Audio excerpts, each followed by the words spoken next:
Bon, alors, bonjour tout le monde. Alors, avant de commencer, je vais faire juste un petit rappel concernant le homework parce que j'avais reçu quelques emails.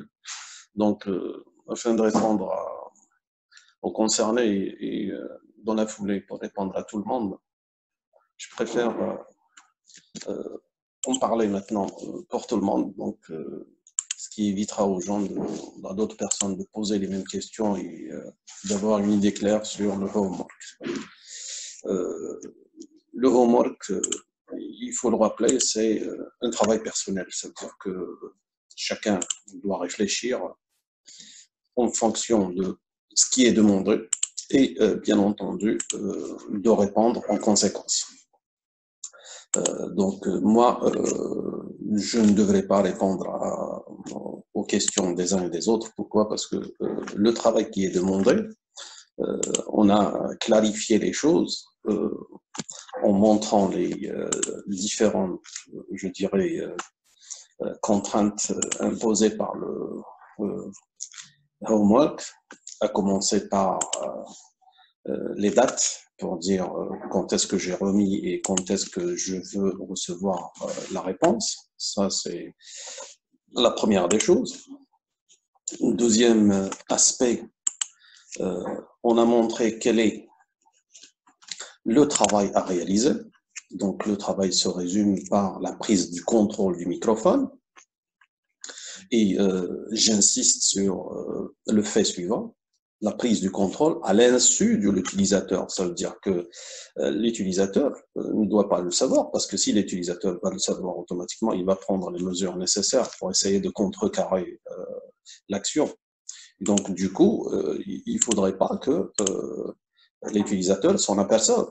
Parce que s'il va s'en apercevoir, automatiquement, il va faire le nécessaire pour neutraliser le programme qui est en train de prendre le contrôle je dirais, du microphone. On avait dit aussi que ce programme-là, il doit agir en arrière-plan.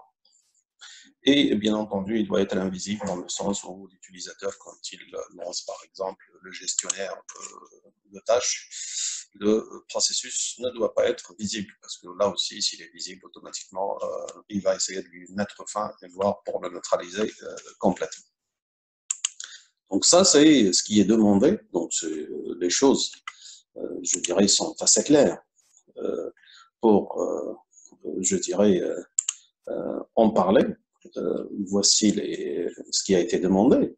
Et on a demandé aussi d'autres exigences, ce qui permettra de montrer que, c'est-à-dire que ce fonctionnement qu'on désire obtenir, c'est qu'il s'agit de la prise de contrôle et que cette prise de contrôle, je dirais, soit continue. C'est-à-dire que je prends le contrôle, mais à un moment donné, si l'utilisateur décide de rebooter sa machine, ça veut dire que cette prise de contrôle, si on ne fait pas le nécessaire, cette prise de contrôle risque d'être à côté de la plaque. Pourquoi? Parce que dès qu'on recharge le système, ça veut dire qu'on va recharger l'ensemble des applications qui sont montées lors du chargement. Et donc là, ça veut dire que il faudrait assurer aussi que votre application soit rechargeable à chaque fois que le système a été rebooté. Donc ça, c'est ce qui montre un peu tout l'aspect de votre application. C'est la prise de contrôle à l'insu de l'utilisateur, le programme, le processus doit être invisible, et à chaque fois que le système reboot automatiquement, votre application va être rebootée avec. Alors, naturellement, sur ce programme qui permet de contrôler ce microphone, donc en résumé, c'est procédure d'installation.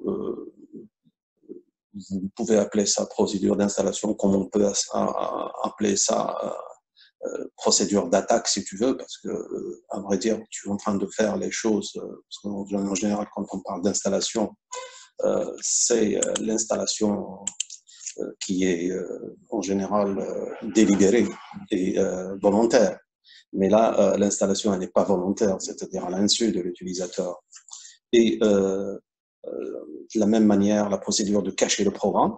Et un dernier boulot qui est demandé, c'est d'écrire un autre programme indépendant qui, lui, va faire de l'investigation et de la recherche pour voir est-ce qu'il n'y a pas un programme qui est en train de faire de l'écoute sur le microphone, donc pour pouvoir le détecter et éventuellement le supprimer. Donc ça, c'est le travail global qui est demandé dans ce cadre de homework. Alors, il reste un aspect, je dirais, j'avais dit que ce programme que vous allez écrire, donc j'ai dit que vous avez le choix d'écrire ce programme aussi bien en Python que d'autres langages. J'ai dit Python, pourquoi? Parce que Python, pour déjà que vous avez vos séances de TP qui vont commencer effectivement cette semaine, c'est en Python. Et de la même manière aussi, Python, il y a eu beaucoup d'API et beaucoup de bibliothèques qui ont été développées pour, je dirais, côté sécurité. Et donc, ça vous permettra de bénéficier de toutes ces bibliothèques qui sont disponibles pour pouvoir les utiliser au niveau de votre homework. Deuxième aspect aussi qui existe et qui est laissé libre au choix, c'est quel est le système cible ou le système d'attaque que j'utilise. J'avais dit que là aussi, on vous laisse le choix de choisir le système, c'est-à-dire est-ce que tu vas travailler sur Windows ou tu vas travailler sur Linux. Le choix est libre pour chaque groupe. Et de la même manière, certains qui veulent utiliser des outils existants qui permettent de faire des attaques ou autres, etc. Moi, je préfère ne pas utiliser les outils. Pourquoi? Parce que le but ici, c'est comme on est dans le cadre de la conception du système d'exploitation. Ça veut dire qu'il est intéressant de développer vous-même vos applications. Pourquoi? Parce que vous allez découvrir un certain nombre d'aspects liés au système d'exploitation et un certain nombre d'aspects comment attaquer justement ce système pour pouvoir installer une application à l'insu de l'utilisateur et autres, etc. Et donc, si vous utilisez des outils, naturellement, vous n'allez pas découvrir un certain nombre d'aspects liés à ce homework. Or, le but de ce homework, c'est de découvrir ces aspects-là qui sont liés au système d'exploitation et comment on utilise justement ces aspects-là pour pouvoir aboutir à une attaque au niveau de votre système. Un dernier point, j'avais dit que le travail il se fait en groupe. Ça, c'est aussi, je dirais, un acte pédagogique qui permet aux gens de pouvoir travailler en collaboration, apprendre à collaborer, apprendre à discuter entre groupes et apprendre à un moment donné à défendre des idées et exposer des idées. Et c'est dans ce sens que j'avais dit que vous devez travailler en groupe. Donc, les groupes qui sont admis, c'est de l'ordre de 4 à 5, c'est-à-dire vous vous regroupez entre 4 personnes à 5 personnes et vous devez travailler en groupe parce que le travail nécessite qu'il y ait une discussion, qu'il y ait une recherche de part et d'autre par tous les membres et une discussion entre les membres pour adopter une solution commune à l'ensemble de ces groupes. Et donc ça, ce sont, je dirais, l'ensemble du travail demandé et, je dirais, des options qui sont